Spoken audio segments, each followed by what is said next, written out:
Hi guys, good afternoon. Pag-usapan lang natin yung mga requirements sa pag-renew ng CPC. Nga pala guys, sa mga hindi nakakaalam, yung CPC, ito yung pinaka-franchise natin para makabiyahe dito sa TNBS. So, yung una, pag-apply natin, habang wala pa yung CPC, ang binibigay sa atin ni LTFRB ay yung PA muna or yung tinatawag na Provisional Authority. So, pag lumabas na yung Provisional Authority mo, i-renew mo lang ng i-renew yan hanggang sa lumabas na yung iyong CPC.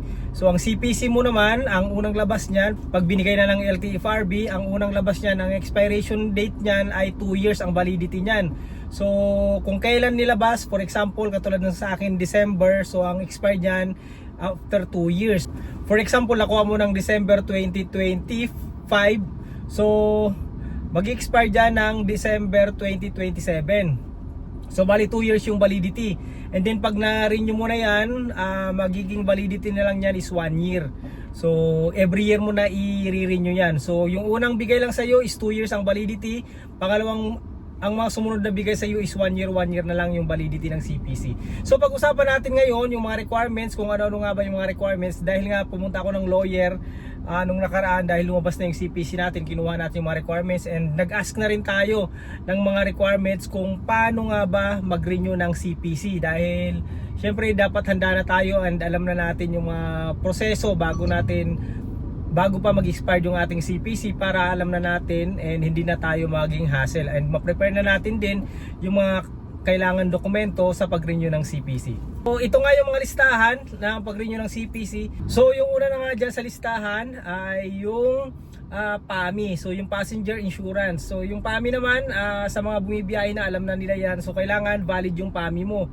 Madali lang naman yan. Ako kumukuha ko ng PAMI doon sa may malapit sa LTFRB. So ang bayad doon is 2,600 mahigit.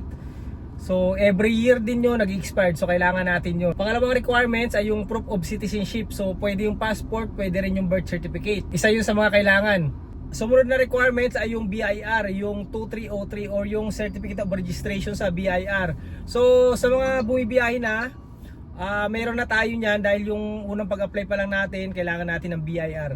And then yung DTI, same din, DTI, ganun pa rin. Yung dati nating DTI, pwede pa rin yun. And then sumunod nun ay yung garahe. So sa garahe, pwede yung kung nangungupahan kayo, kumuha lang kayo ng certificate or yung list of contract nyo dun sa may-ari ng inuupahan nyo, pwede na yun. And humingi na rin kayo ng kopya, kahit Xerox lang, ng certificate of title.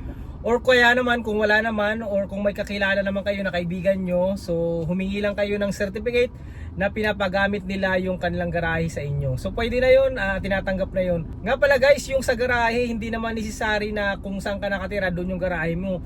Pwede naman kung may property ka, kung for example, taga Makati ka, tapos may property ka sa Cavite, na mayroon namang garahe, so pwede na yun, pwede mo gamitin yung, yung title nun para i-submit dun sa LTFRB. And then Xerox copy ng iyong driver's license.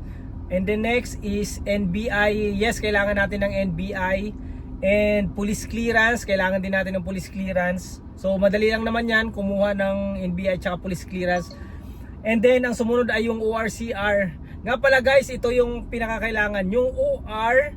So lagi naman yan, nire-renew naman natin yan. Pero yung CR, kailangan naka-public na yung CR mo. So yun yung isa sa mga requirements para ma-renew mo yung CPC mo. Kailangan naka-public na yung Certificate of Registration mo. So actually guys, ang mga requirements ngayon halos same lang nung nag-apply tayo ng CPC. Yung pinakaunang apply natin sa TNBS, di ba, nagsubmit tayo mga requirements sa Grab or kaya sa anumang TNC. So halos same lang din yung requirements. Ang nadagdag lang dyan ay yung Certificate of Registration na nakapublic. So kailangan kasi pag natanggap na natin yung CPC natin, kailangan natin mapapublic muna. So gagawa ako ng video kung paano magpapublic ng sasakyan, kung ano yung mga requirements. So actually ang dami ng requirements para maipublic yung iyong sasakyan. So isa yan sa mga requirements doon para makapag-renew ka ng CPC. So pag hindi mo yan ma-renew, so magkakaproblema tayo, and then po pwede yan ma-dismiss ang iyong CPC. And nga pala guys, kailangan din natin ng bank statements. Kailangan din natin kumuha ng bank statement doon sa bangko. Kailangan may deposit tayo na worth 20,000 pesos.